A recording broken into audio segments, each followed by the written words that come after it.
Dronacharya government college Gurugram में विकास कार्य जोरों पर है।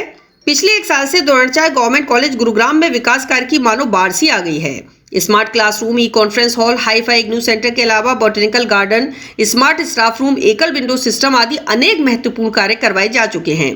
कॉलेज परिसर में कई टन कूड़ा जो सालों से पड़ा हुआ था, उसे जेसीबी और डंपर की मदद से बंदवाड़ी डंप करवाया गया है। इस बाबत जब हमने college principal doctor Virendra Singh Antil से बात की, तो उन्होंने बताया कि उनका लक्ष्य विद्यार्थियों को भरपूर सुविधा के साथ एक अच्छा माहौल प्रदान करने का है।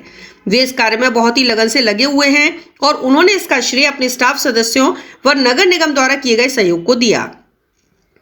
आने वाले समय में उनका फोकस कॉलेज ऑडिटोरियम के जीर्णोद्धार, स्मार्ट पार्किंग और डस्ट फ्री माहौल तैयार करने का है। जब हमने कॉलेज अनुशासन को लेकर उनसे सवाल पूछे, तो उन्होंने बताया कि यह मेरा सबसे प्रिय विषय है। भारी तत्वों का कॉलेज में घुसना लगभग बंद हो गया है। चार दीवारी पर कांटेदार तार लगवाए गए हैं। दीवार कूदकर अब कोई अंदर नहीं आ सकता है। अनुशासन के बिना पढ़ाई तो हो ही नहीं सकती। हमने आई कार्ड चेकिंग, मास्क लगाने की प्रेरणा देकर विद्यार्थियों को सजग किया है। हमारे विद्यार्थी हर क्षेत्र में, चाहे खेल हो चाहे सांस्कृतिक कार्यक्रम हो, हमेशा आगे रहते हैं। कोरोना की वजह से विद्यार्थियों को घर पर ही ऑनलाइन पढ़ाया जा रहा है, परंतु हमारा काम कॉलेज में बराबर उसी रफ्तार से चल रहा है। क्लास भी, अभ्यास भी। उन्होंने बताया कि उनके साथ स्टाफ के कई प्रोफेसर देर रात तक कॉलेज में रुककर कॉलेज डेवलपमेंट पर अपना योगदान दे रहे हैं। कॉलेज अनुशासन एवं मीडिया अधिकारी प्रोफेसर लीलमणि गौड़ ने बताया कि प्रिंसिपल वीरेंद्र अंतिल इस कॉलेज के लिए वरदान है। गुरुग्राम से सुरेंद्र की रिपोर्ट। आज हमारा स्पेशल डे है, इंडियन आर्मी डे। एनसीसी के बारे में आपके कॉलेज की क्या है? देखिए, एनसीसी की हमारे पास 3 यूनिट हैं हमारे महाविद्यालय के अंदर। 2 मेल स्टूडेंट्स के लिए हैं और 2 एक फीमेल स्टूडेंट्स की 3 यूनिट हैं हमारे पास टोटल। लेकिन अगर हमारे महाविद्यालय सुचारू रूप से चले हुए होते तो हम आज कोई ना कोई एनसीसी का फंक्शन भी कराते।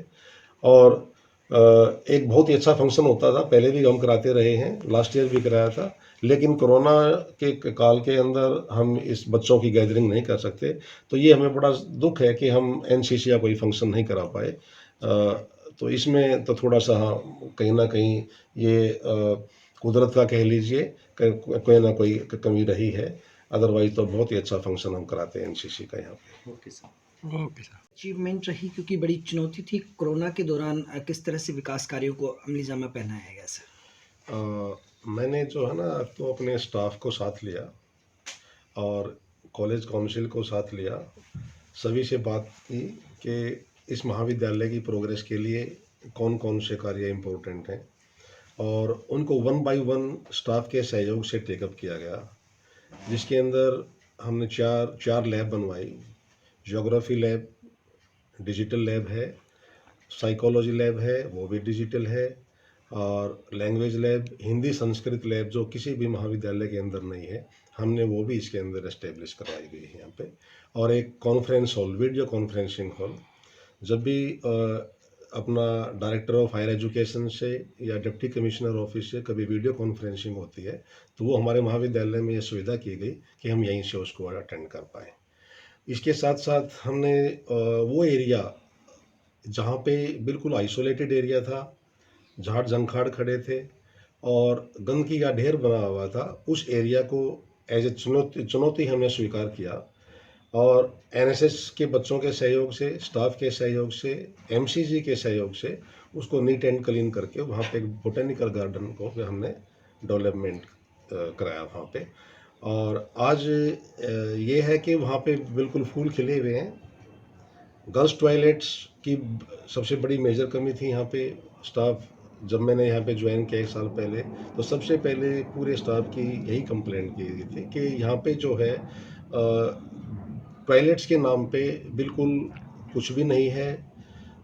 इतने अनहाइजीनिक टॉयलेट्स हैं कि अंदर जाना तो दूर, उनके साइड से भी नहीं गुजर पाते थे। तो उन सभी टॉयलेट्स को 1 बाय 1 हमने पीडब्ल्यूडी डिपार्टमेंट के सहयोग से, अपने स्वीपर्स के सहयोग से उनको बिल्कुल नीट एंड क्लीन कराया गया और सभी के सीवर व्यवस्था दुरुस्त कराई सभी टॉयलेट्स की। और आज ये है कि वहाँ पे बदबू नाम की कोई चीज़ नहीं है और बिल्कुल हाइजीनिक सारे के सारे टॉयलेट्स हैं। तो 1 साल के अंदर अंदर हमने जितने भी मेरे से स्टाफ के सहयोग से कार्य संभव हो पाए, हमने वो करने की कोशिश की। इसके साथ साथ जो इस महाविद्यालय के अंदर सबसे मेजर प्रॉब्लम मैंने देखी थी, वो डिसिप्लिन की थी। आउटसाइडर की एनक्रोचमेंट बहुत ज़्यादा थी यहाँ पे। पुलिस के सहयोग से और स्टाफ के सहयोग से, डिसिप्लिन कमेटी के सहयोग से सभी जितने भी आउटसाइडर्स की एंट्री हो यहाँ पे होती थी उनको चेक किया गया, आई कार्ड चेक किए गए, और जो बच्चे आउटसाइडर्स थे, एनक्रोचमेंट करते थे, लड़कियों को साथ छेड़छाड़ करते थे, उनको 50% तक हम डिसिप्लिन की प्रॉब्लम को सोल्व कर पाए। उसके बाद कुछ जो आउटसाइडर्स थे, बदमाश टाइप के बच्चे थे, उन्होंने दीवार फांद कराना शुरू किया, तो हमने पूरी फेंसिंग कराई गई, कांटेदार तार लगवा दिए गए। अब वो समस्या, उस समस्या से भी जो है निजात पा ली गई है। और आज ये है कि हमारे विद्यार्थी फख्र के साथ कहते हैं कि हम DSD कॉलेज के स्टूडेंट्स हैं। सर एक किस तरह से देखते हैं, क्योंकि दूसरे जो कॉलेजेस हैं उनके लिए कितना अभी प्रेरणा स्रोत रहे ये, और कितने का लगभग खर्चा आया पूरे इस विकास कार्य में? देखिए, कुछ एक कार्य हमने गवर्नमेंट की ग्रांट से कराए गए। सरकार ने, जो सरकार की तरफ से ग्रांट आती है, लैब्स की ग्रांट हमारे कम से कम भी इस महाविद्यालय के अंदर 4 लैब्स की ग्रांट 1 करोड़ के आसपास ग्रांट आई हमारे पास। उस ग्रांट को यूज किया गया। CSR के माध्यम से भी हमने कार्य कराए। अब एट प्रेजेंट भी 15 लाख का CSR से हमारे महाविद्यालय के अंदर काम चला हुआ है। 3 लाख के हमने टॉयलेट्स को रेनोवेट करवाया CSR के माध्यम से ही, और बच्चों को प्योर वाटर देने के लिए, ठंडा पानी देने के लिए कूलर्स वगैरह, आरओ की व्यवस्था कराएगी, वो भी सभी CSR के माध्यम से कराएगी। तो वो भी कम से कम 5-6 लाख की हमने CSR के माध्यम से एक्स्ट्रा पानी की व्यवस्था कराई, पानी पे खर्च किया। ठीक है, थैंक यू सर।